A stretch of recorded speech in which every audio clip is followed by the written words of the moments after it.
Welcome, students. Today, I have chosen a topic that is consumers' equilibrium by using a difference curve and budget line. So, in this video, we will discuss in detail that how consumer attain equilibrium, and that equilibrium is to be shown with the help of the indifference curve and budget line.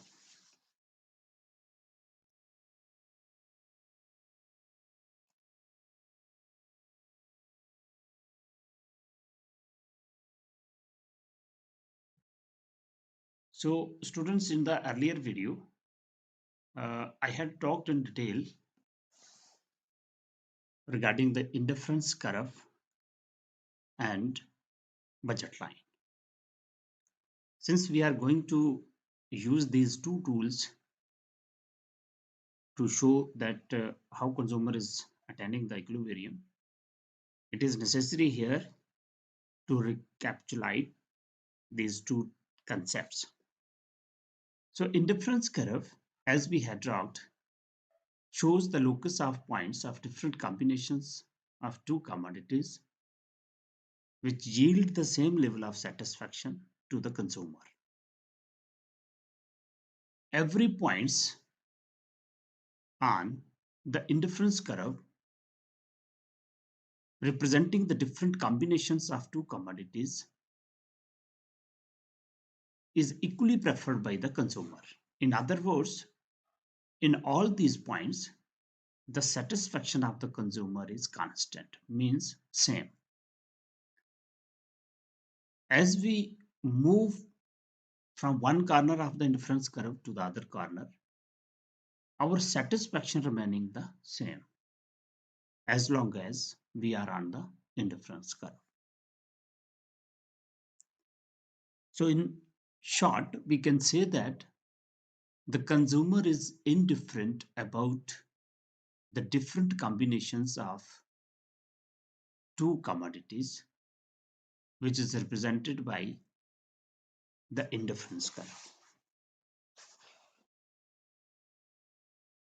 Indifference curve analysis is also known as ordinal analysis. As we recalled in the earlier video, we had talked about the cardinal utility and ordinal utility. In cardinal utility, we can be able to measure the utility got from the consumption of different commodities. And the ordinal utility, we can compare the utility from the different commodities, but we cannot measure the utility. The concept of this difference curve was popularized by G.R. Hicks and R.J.D. Allen, which give the name indifference curve. So let us talk about the assumptions of indifference curve analysis. Number one, consumer is rational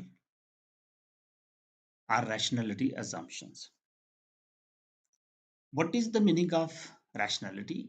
It means that every consumer spend his income in such a way so that he gets the maximum utility out of the given income. So every human being, every consumer who are rational, they tries to maximize their satisfaction out of the given income. For example, when we spend a part of the income for purchasing the commodity, we try to get that commodity which gives us the maximum satisfaction, and we think that this is the best for us.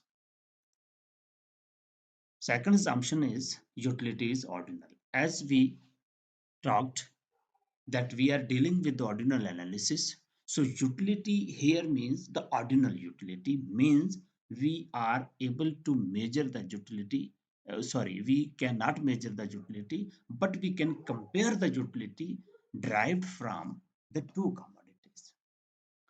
Third assumption is consistency in choice.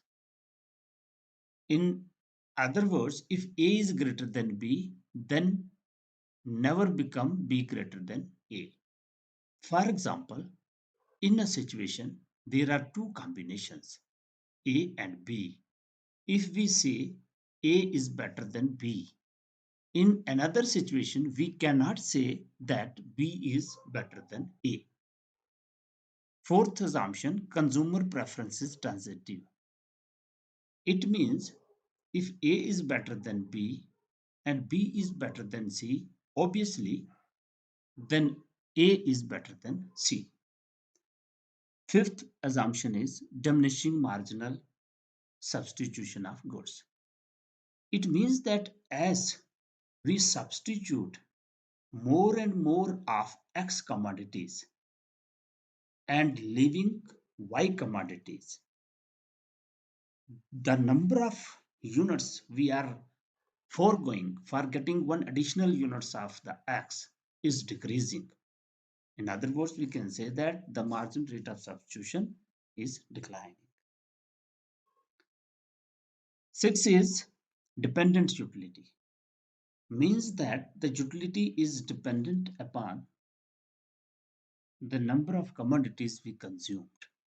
Seventh, a large bundle of goods preferred to small bundle. Means consumer always prefer a large amount of the goods than that of the small amount because he thinks that large amount of goods gives him the more satisfaction as compared to the small amount of goods. Now let us talk about the assumptions to explain the consumer equilibrium or equilibrium of the consumer. To explain the consumer's equilibrium, the following assumption is there. The consumer has indifference map of goods X and good Y. Means to say that there are number of indifference map available to the consumer. IC1, IC2, IC3, IC4. Second, the consumer have a fixed money income which are spent on X and Y.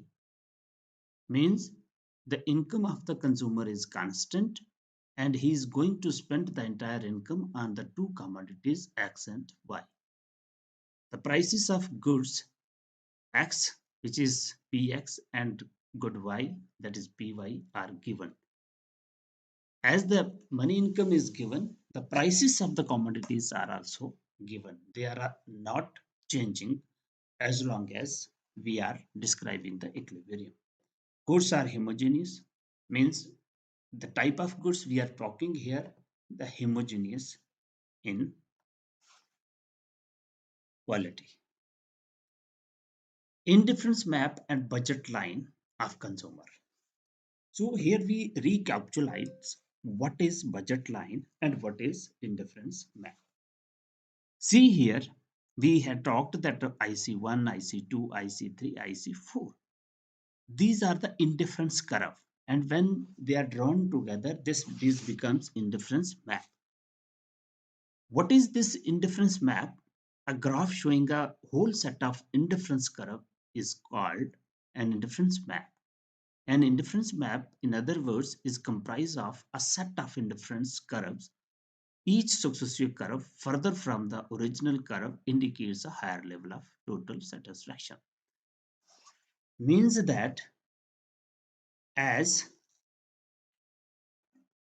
the movement from IC1 to IC2 to IC3 and then IC4 gives us the higher level of satisfaction. As we move from lower to higher indifference curve, it gives us more satisfaction. Indifference map and budget line of consumer.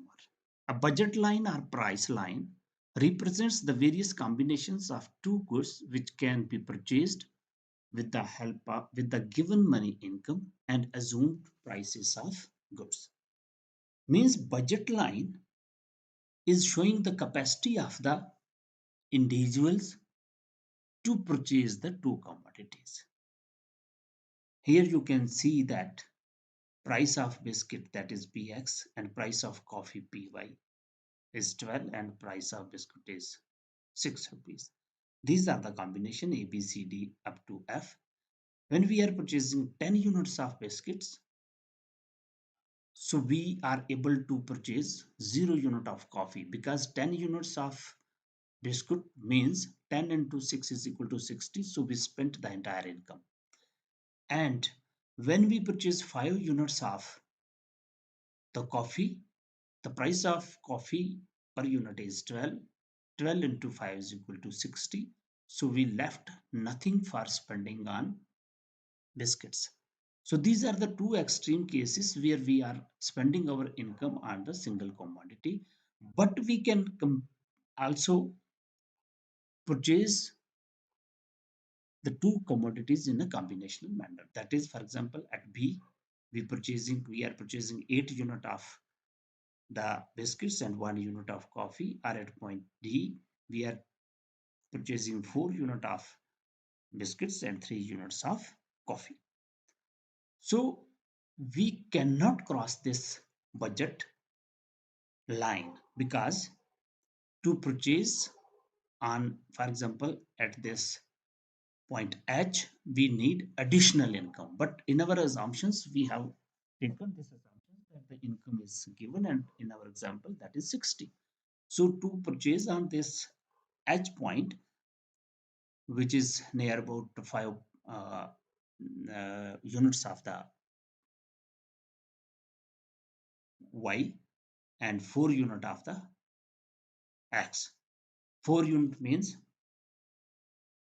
48 rupees and 5 unit means 30 rupees.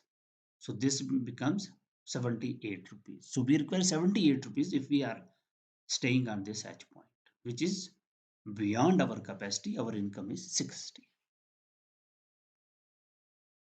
Now come to the point that how consumer equilibrium is to be attained. Our consumers equilibrium, this is also known as maximization of satisfaction. Now, first of all, let us talk that what is consumer equilibrium. The term consumer's equilibrium refers to the amount of goods and services which the consumer may buy in the market given his income and given prices of goods in the market that give maximum satisfaction to the consumer. Or in other words, the consumer shall spend his income in such a way so that he will get the maximum level of utility out of the given income which he is spending. The aim of the consumer is to get the maximum satisfaction from his money income, given the price line or the budget line and the indifference map. So, budget line is given. When we talk that money is given, it means the budget line is given, the limit is there, and indifference map is there. There are various choices, IC1, IC2, IC3, IC4. But we have to see that where our budget line is fixed, at which indifference curve our budget line is matching, so that that will describe our level of satisfaction. Now let us see. The term consumer's equilibrium refers to the amount of goods and services which the consumer may buy in the market given his income and given prices of goods in the market. The aim of the consumer is to get maximum satisfaction from his money income given the price line or budget line and the indifference map. So this is the recapitalization that this is the budget and this is the indifference map. A consumer is said to be in equilibrium at a point where the price line is touching the highest attainable indifference curve from below. यानी कि consumer equilibrium पे कहाँ होगा जब budget line indifference curve से touch करेगी ना कि इंटरसेक्ट करेगी. Now see this. A consumer is said to be in equilibrium at a point where the price line is touching the highest attainable difference curve from below. So you can see here that what we did here, we combined the budget line and the indifference curve in one figure to locate that where our budget line is becoming tangent to the indifference curve. So we are seeing here that this indifference curve IC1 is lying below, IC2 is tangent with the budget line, and IC3 is lying above the budget line. So it means that given the money income, the our limit to purchase the commodity, we settle at point C, means our budget line becomes tangent to the indifference curve at point C. So this is the attainable indifference curve C. So this C point is the consumer's equilibrium point, which gives him the maximum level of satisfaction. So students, this point C is a unique point. You will never find this type of point in this diagram. When we talk that it is a unique point, means it is a single point and there is no other point lying in this diagram.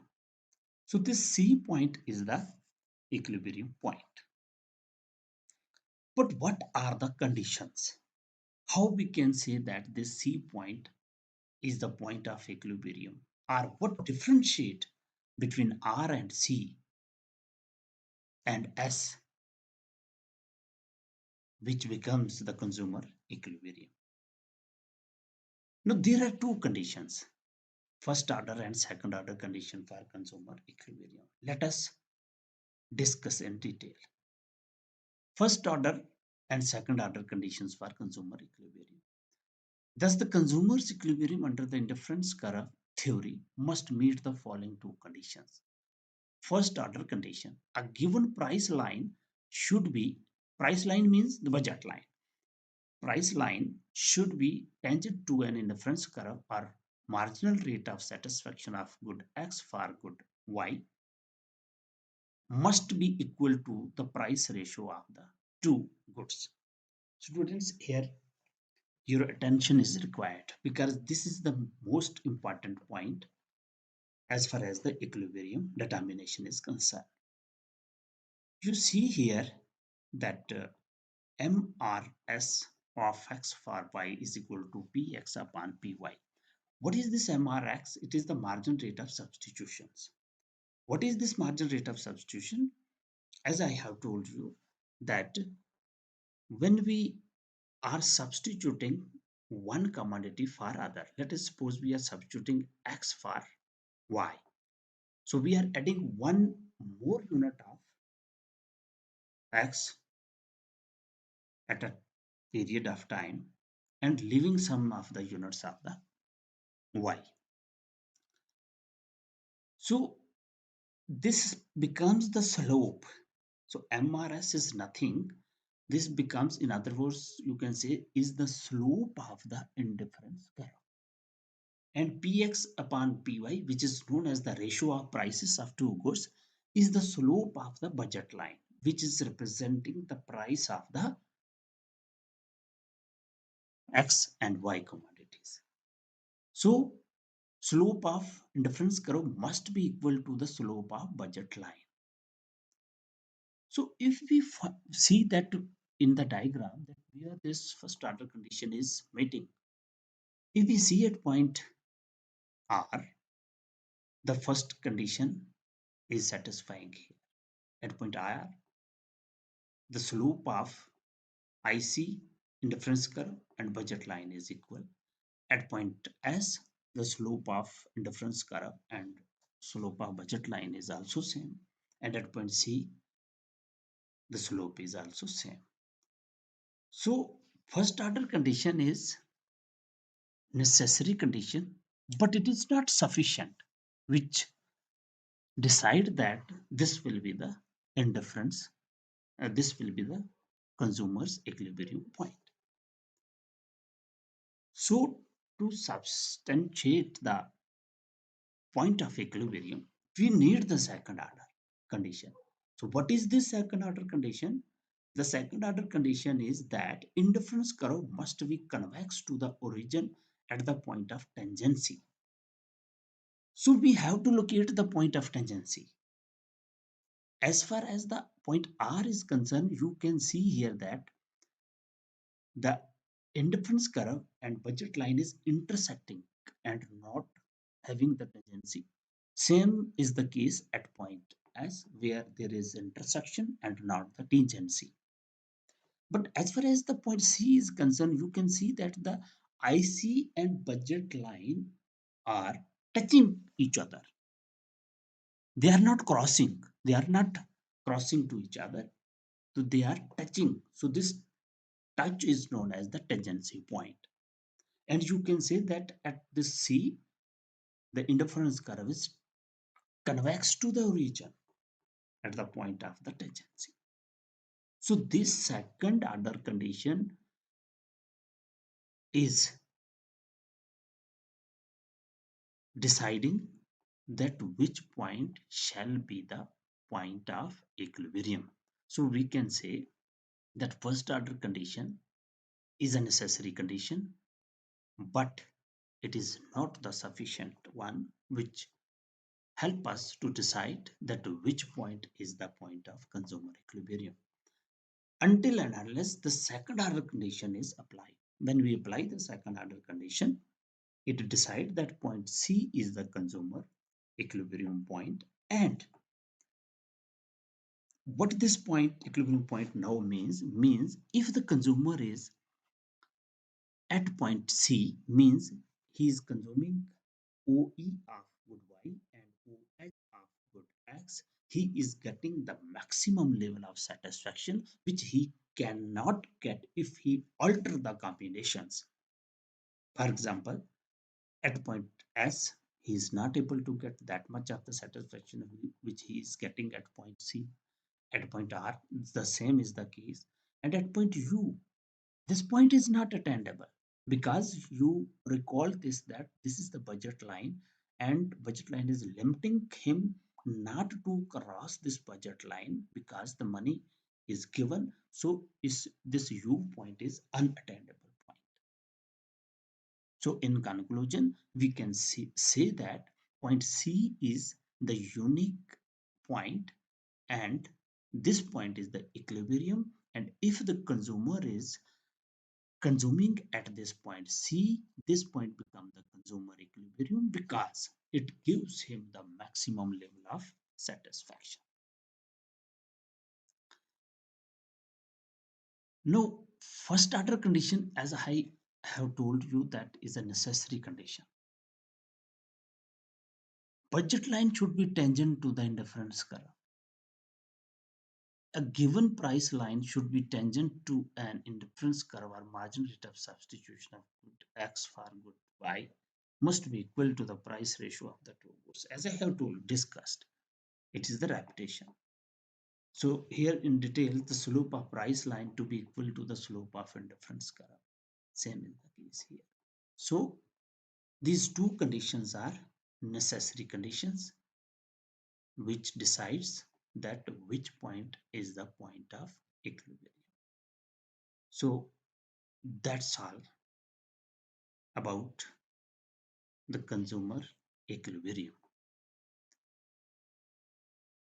So in conclusion, I'm recalling the main bullets point that indifference curve and budget line are helping us to show the consumer equilibrium.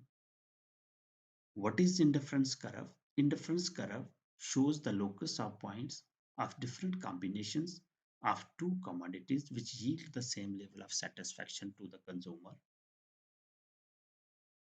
The shape of indifference curve is sloping downward from left to right and convex to the origin. Higher the indifference curve, higher will be the level of satisfaction. Means if we are purchasing at higher indifference curve, it gives us the more satisfaction as compared to the lower one.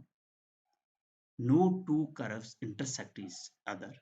If they intersect each other, then our conditions of consistency, the assumption of consistency is violating. So in that case, the two indifference curve can never intersect each other. And two indifference curve need not be parallel to each other, but they are never touching both the axis and need not be parallel. The budget line is showing the different combinations of two commodities X and Y, which the consumer is purchasing by spending his entire income. So this budget line shows the limit of the consumer to purchase the commodities. And when we combine these indifference curve and budget line together in a single diagram,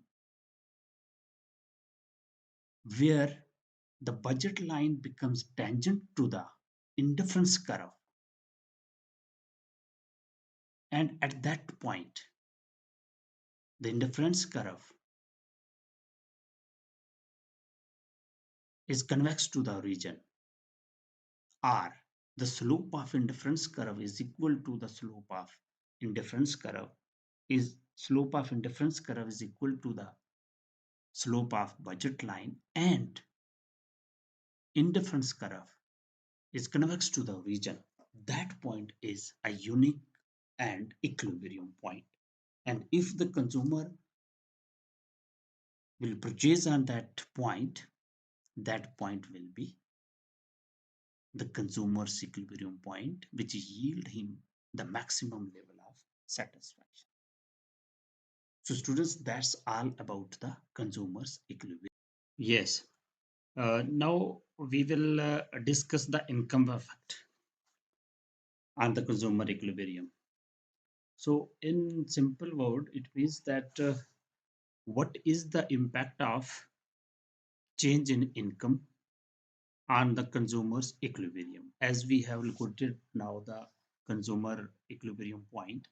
Now let us suppose that the income of the individual change, then what happened to the consumer's equilibrium?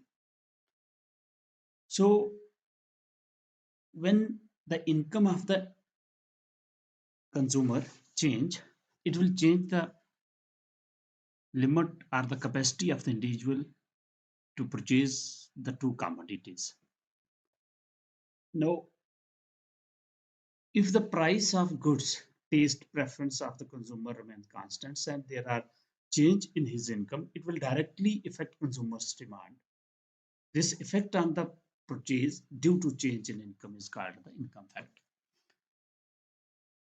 In a simple example, as we talked in earlier example that the income of the consumer is 60 rupees and the price of the coffee, that is X commodity, is 12 rupees. In that case, the capacity of the individual to purchase the Y commodity is 5 units only. Now, in another period, if income increased from 60 to 120 rupees, what happened to the consumer equilibrium? It directly means that the consumer's limit or the capacity to purchase commodity X has increased from 5 units to 10 units because the income of the consumer has increased. So see this diagram. Let us suppose earlier we are at this point, K point, on B dash budget line. Now, if consumers' income increase, the budget line shift towards the right, indicating that the capacity of the individuals to purchase both the commodity has increased. Earlier, he was purchasing ON of rice and OS of wheat. Now he is purchasing OA of rice and OH of wheat. Further, suppose that the income has increased, it will further increase the capacity or the limit of the individual to purchase both the commodities. Now he is able to purchase OE of rice and OZ of wheat. Then the consumer equilibrium is shifting simultaneously as the income is changing. At B dash level of budget line, K is the consumer's equilibrium. At C dash budget line, I is the consumer equilibrium point, and at D dash budget line, the equilibrium point is at T. So the points, a line if is drawn from origin towards connecting all these points. This line is known as income consumption curve. This line is known as income consumption curve. In other words, income consumption curve is a curve which connects the equilibrium points at different income levels.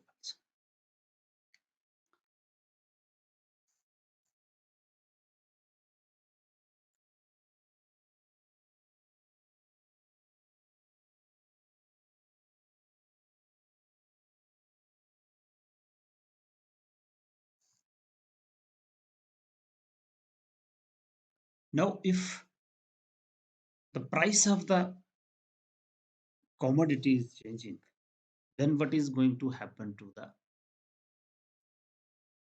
consumer's equilibrium? We will see in another diagram.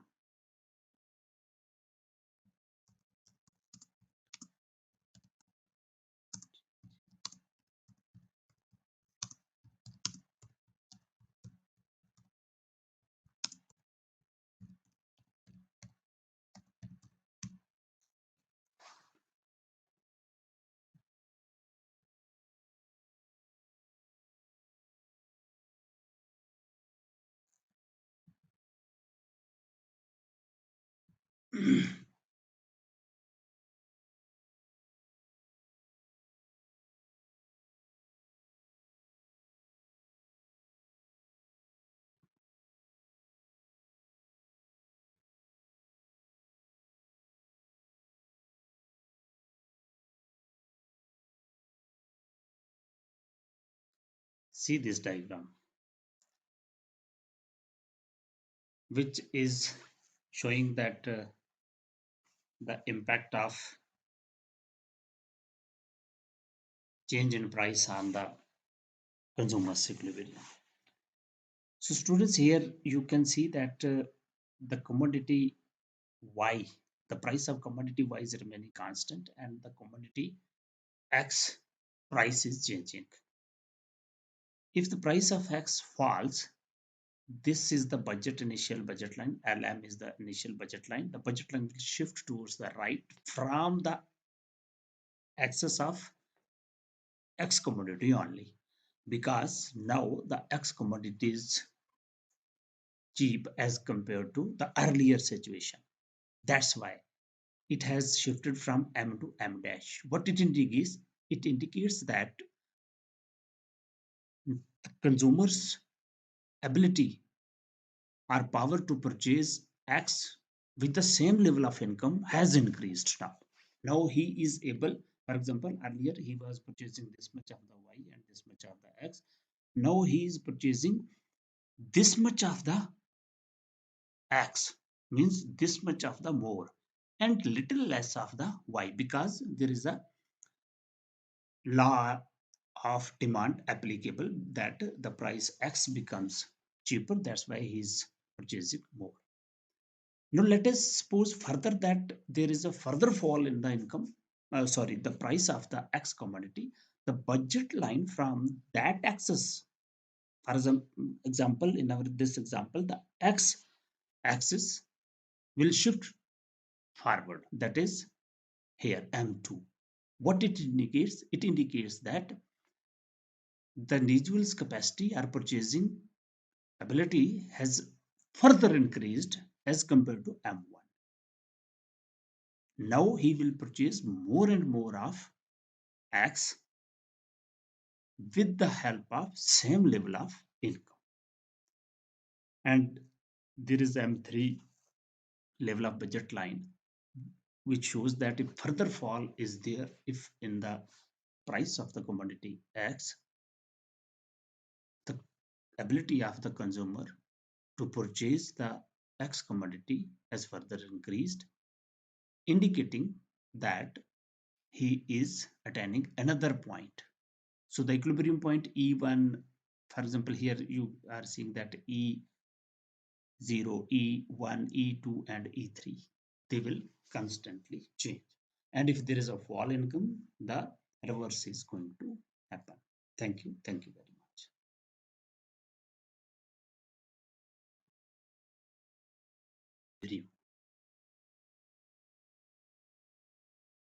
If you have any confusion, questions regarding this video, you can write in the comment box.